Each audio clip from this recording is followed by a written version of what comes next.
श्री सद्गुरु महाराज की जय। मोक्ष के द्वार पे चार द्वार पहल रहते हैं: शम, विचार, संतोष और साधु संग।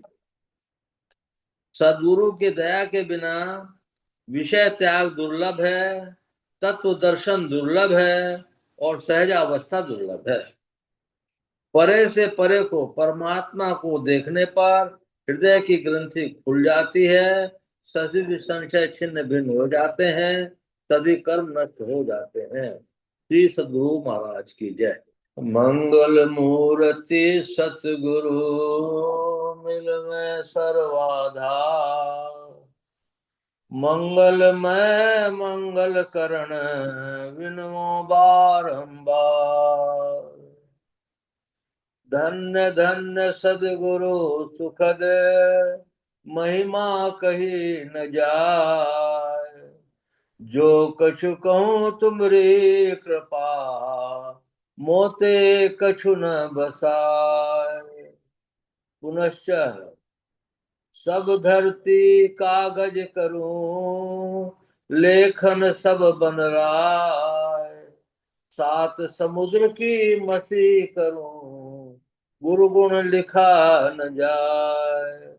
बोलिए प्रेम से श्री सद्गुरु महाराज की जय। अव्यक्त रूप से विराजमान संत सद्गुरु महर्षि मई परमहंस जी महाराज के श्री चरणों में कोटि कोटि नमन, कोटि कोटि नमन, कोटि कोटि नमन।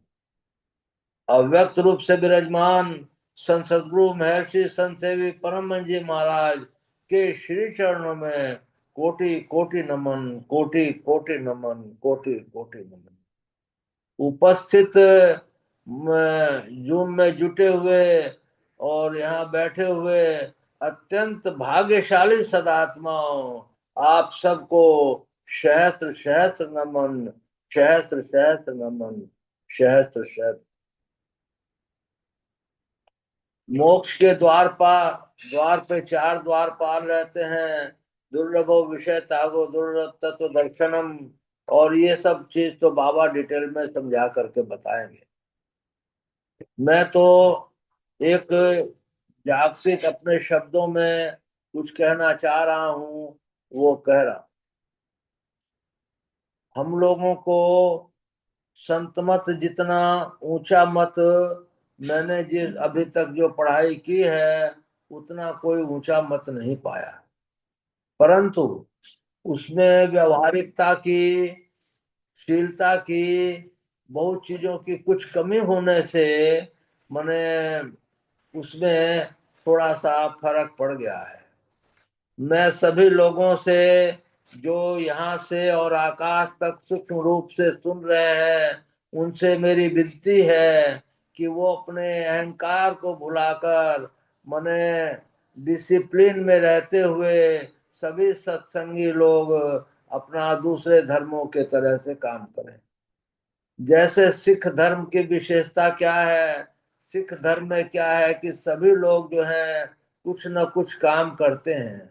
राधा स्वामी धर्म की विशेषता क्या है कि सब लोग 1 घंटे का नियमित जो है काम ये सत्संग करते हैं और साल में 12 दिन का प्रत्येक सत्संगी समय देता है। इस तरह की चीजें हम लोगों के यहाँ नहीं है। साधु महात्माओं लोगों की इतनी बड़ी कृपा है कि वो लोग जो हैं इतना गहरे गहरे ज्ञान को सुनाते हैं कि उसके एक एक लाइन में आप जो है पूरा बहुत कुछ पार हो जाता है। ये आया है कि सुषुम्ना के बारे में यदि हजारों अश्वमेघ यज्ञ हों और सैकड़ों वाजपेयी यज्ञ हों तो सुषुम्ना ध्यान योग का 16वां अंश भी नहीं है। हम लोगों की जो स्तुति प्रार्थना है उसको डिटेल में अर्थ समझ करके पढ़िए तो आपको पाएंगे कि विश्व में ऐसी स्तुति प्रार्थना और आरती नहीं है। प्रणाम गुरु को ईश्वर को कैसे किया जाता है तो उसमें कहीं पे लिखा है चेतन धाराओं की दोनों धाराओं को जोड़ करके ये सच्चा प्रणाम कहा जाता है। तो हम लोग कितने प्रणाम करने जानते हैं इसको भी समझ लेना चाहिए। इसलिए हम लोगों को यदि जीवन है तो सत्संग कर लो प्यारे। मनुष्य जन्म मने बार बार नहीं पाई हो, मानुष जन्म की मौज। ये तो संत मत की चीज है, इसमें मिल भी जाएगा।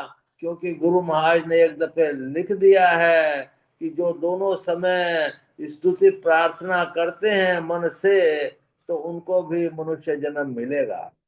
अन्यथा जो लोग कहते हैं कि प्रकाश मंडल में आप पहुंच जाएंगे, तो मनुष्य जन्म आपको मिलना ही मिलना है। वो भी मृत्यु के समय वो भाव प्रकाश मंडल में हो, तो ही जो है मनुष्य जन्म मिलने की गारंटी है।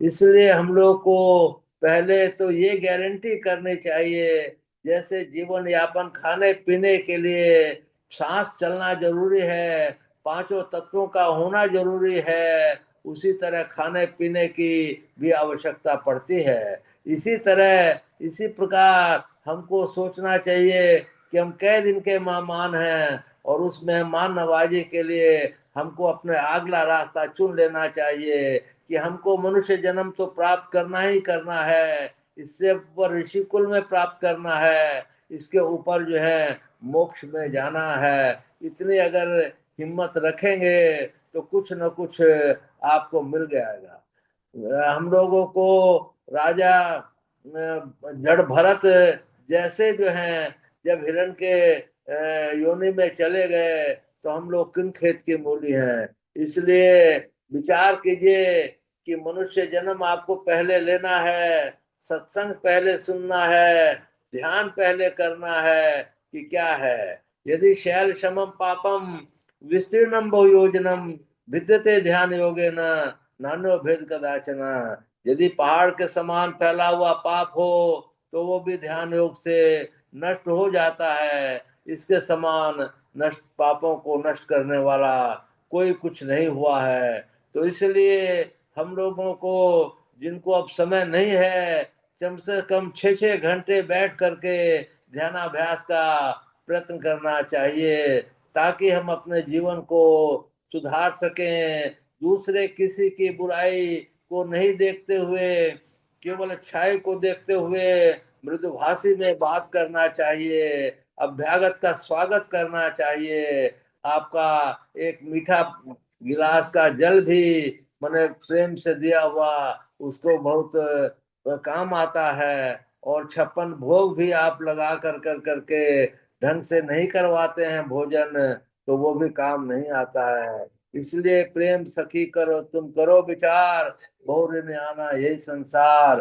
प्रेम से आपस में रहो, झूठ चोरी नशा हिंसा व्यभिचार इन 5 पापों को त्यागो, तब ध्यान के तरफ सोचो।